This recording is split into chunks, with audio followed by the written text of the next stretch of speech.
Eu sou o Felipe, a gente é da Universidade Federal do Rio Grande do Sul, a URGS. E a gente vai apresentar o nosso trabalho, e esse é o título, né, da investigação acerca do incentivo à produção de material dinâmico para o ensino superior. Então, quando a gente fala sobre... tem alguns detalhes desse título. Por exemplo, o que seria essa investigação para o incentivo da produção, certo? O que a gente queria buscar aqui? Basicamente, a gente queria dar uma olhada em como é que os profissionais docentes tratam os materiais para o ensino superior, certo? A gente queria ver que cuidado que eles têm, que tipo de característica tem que ser diferente para o ensino superior e para o ensino básico. E esse termo material dinâmico, a gente vai dar uma explicada mais aprofundada do que são as características, propriedades deles, mas intuitivamente, dinamismo te refere a movimento, certo? Então, que tipo de material que vai apresentar algum tipo de movimento como recurso para ensinar a matemática. Então, nossa motivação principal começou com o uso de vídeos para o ensino da matemática, certo? Então, a gente viu vídeos muito bons que tinham essas características de movimento, que tinham essas propriedades que falam sobre recursos em animação, no geral, certo? E os vídeos didáticos como conteúdos para o ensino superior, especificamente, porque tem alguns conteúdos que, no ensino superior, são muito bem explicados através de vídeos.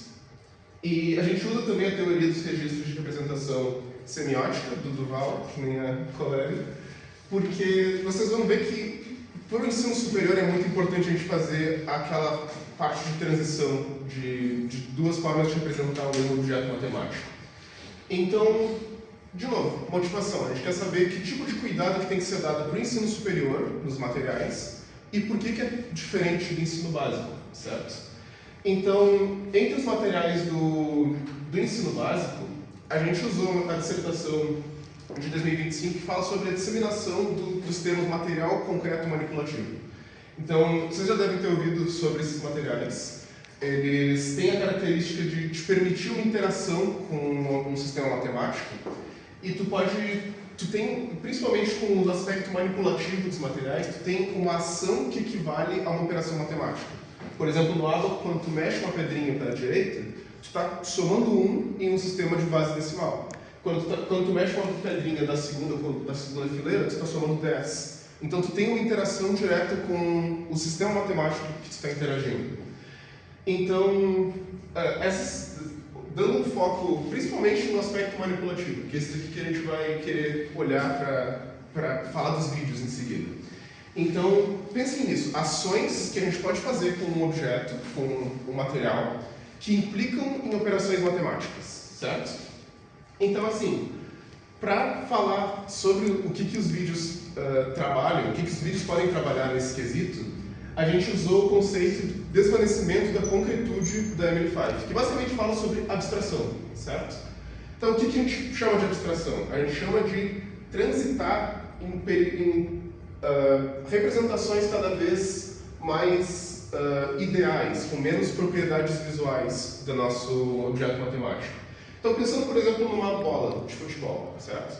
Esse aqui representa o estágio ativo dela, porque ela tem cor, ela tem textura, tem peso, volume, temperatura, luminosidade, ela tem várias características que podem não ser relevantes para a gente quando a gente está no problema matemático. Então, a gente pode abstrair essa forma e trabalhar com ela em formato de esfera, certo? E percebam como nesse estágio aqui, icônico, onde a gente se abstém de algumas das propriedades, a gente ainda consegue imaginar várias ações dela. Por exemplo, se eu disser para esticar essa esfera, vocês conseguem imaginar que forma que ela se parece quando a gente estica ela? Ou quando a gente desloca? Ou quando a gente comprime? Mas quando a gente passa para o estágio simbólico, que é uma equação da esfera, não é imediatamente claro o que isso significa. O que seria esticar essa esfera olhando simplesmente para essa forma aqui? Isso é uma transição um pouquinho mais complicada de fazer. Então, o que a gente propõe aqui, o que a gente está procurando nessa pesquisa, são objetos, são materiais que tratam dessa equivalência. Porque, bom, se vocês usarem recursos da geometria analítica e tal, quando a gente multiplica, por exemplo, o x² por um número inteiro, a gente vai comprimir ela no x. Então, o material que a gente está procurando é esse que explicita essa ação, que multiplica esse valor de x por vários valores inteiros e mostra o quanto ela vai se comprimir a todo segundo. Porque isso te dá uma interação direta, isso te dá um jeito melhor de compreender o que está acontecendo no teu sistema. Então, da mesma forma que os materiais manipulativos, né, a gente tem uma ação que a gente consegue observar e ela implica em uma operação matemática. Então, assim, como a gente procurou vídeos, tinham muitos materiais que não traziam essa característica, apesar de ter movimento. Por exemplo, muitas vezes os professores faziam um quadro para explicar o vídeo deles e aí tiravam um zoom e colocavam uma coisa no canto da tela menorzinha. O que o movimento fez aqui?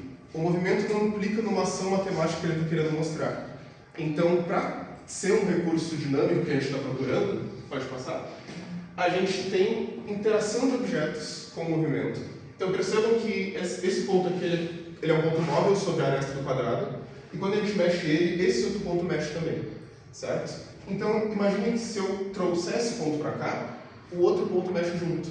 E aqui a gente tem uma interação de vários objetos matemáticos que estão mantendo as propriedades deles. Por exemplo, esses dois triângulos azuis são sempre congruentes. Não importa se o ponto está nessa posição ou nessa posição. E essa é a propriedade que a gente está procurando no material dinâmico, certo? Então, isso que a gente procura na nossa pesquisa, a gente quer ver que cuidado que os professores que trabalham com ensino superior têm com esse aspecto, essas propriedades. Então, o que a gente quis fazer, tendo essa ideia do que seria um material dinâmico, foi buscar numa plataforma de vídeos, especificamente o YouTube, uma certa quantidade de vídeos que atendesse a alguns critérios que utilizassem, vídeos didáticos que utilizassem de material dinâmico. Então a gente tinha alguns critérios que a gente estabeleceu, como a gente ia fazer uma pesquisa quantitativa de revisão documental, então a gente ia buscar, não ia analisar a qualidade, só ia analisar se contava ou não com esse tipo de material. A gente quis fazer uma pesquisa em aba anônima, porque a gente sabe que os algoritmos de plataformas como essa podem interferir nos resultados, então a gente não queria ter essa interferência. Vídeos que não... ela foi feita de 2 a 10 de dezembro, que foi o momento de 2025, que foi o momento que a gente fez a pesquisa. Vídeos em língua portuguesa, que é a nossa língua materna. Vídeos de 2 a 90 minutos, porque se tratando de vídeos didáticos não poderiam nem ser tão curtos, nem tão longos. E de 2015 a 2025, porque é quando a gente acredita que materiais dinâmicos poderiam ser construídos com a tecnologia necessária. Antes de 2015 talvez não existisse tecnologia necessária para fazer materiais de qualidade, e sem linguajar impróprio, porque são vídeos didáticos para possivelmente serem aplicados em sala de aula, então linguajar para a sala de aula. A gente restringiu para alguns conteúdos do ensino superior, então cálculo infinitesimal, álgebra linear, equações diferenciais e série de Fourier, principalmente pela falta do estágio ativo para representar esses conteúdos, de acordo com a teoria de Emily Pfeiffer. Então, são conteúdos naturalmente abstratos. Com a nossa pesquisa, a gente conseguiu enxergar alguns materiais dinâmicos, e como exemplo a gente tem no cálculo infinitesimal uma demonstração da derivada, do que seria a derivada, tendo a aproximação de 2 pontos, então a movimentação de 2 pontos que se aproximam ajudam no entendimento do que seria a derivada. Para a álgebra linear, a gente tem a alteração das retas suportes de vetores, como que isso muda a direção do vetor, auxiliando o entendimento do que é a direção de um vetor e o paralelismo entre vetores. Para equações diferenciais, com os controles deslizantes do GeoGebra, a gente consegue perceber a família de soluções que tem uma mesma equação diferencial, e para séries de Fourier, a gente percebe que a gente consegue perceber que a alteração em uma curva, o que a alteração em uma curva faz com as oscilações simples que constituem essa curva. A gente chegou no resultado de observar 120 vídeos que se enquadravam naquele critério, e desses 120 vídeos, só 13 continham o que a gente chamou de material dinâmico. Então, às vezes, ou eles não continham nenhum material digital, nenhum recurso visual do que estava acontecendo, ou quando continham, em sua maioria, era o recurso de apresentar sem dinamismo. Então apresentava a imagem no GeoGebra, mas não utilizava os benefícios que aquilo ali podia trazer para a educação. Geralmente os softwares utilizados para a construção dos materiais dinâmicos eram o GeoGebra e o Desmos. Então os controles deslizantes para as funções, e, em geral, nesses softwares.